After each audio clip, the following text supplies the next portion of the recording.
de sus celdas solitarias, un hombre se encontraba arrodillado al Redentor.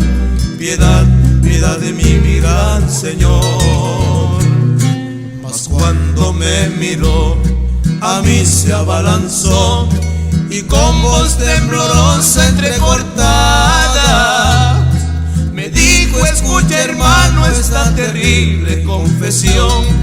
Yo condenado aquí a muerte estoy. Minutos nada más me quedan ya para respirar.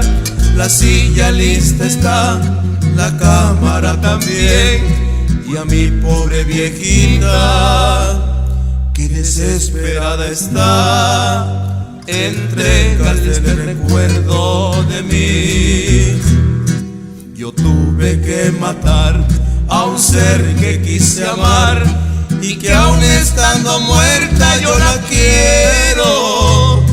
Al verla con su amante, a los dos los maté. Por culpa de ese infame moriré.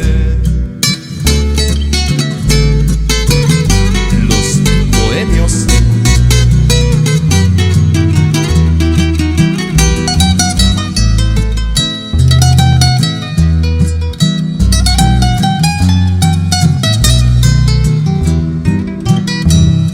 Minutos nada más me quedan ya para respirar.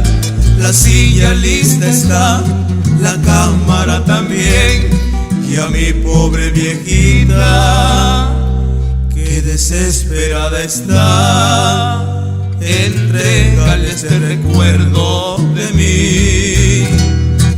Yo tuve que matar a un ser que quise amar y que aún estando muerta yo la quiero. Al verla con su amante, a los dos los maté. Por culpa de esa infame moriré. Por culpa de esa infame moriré.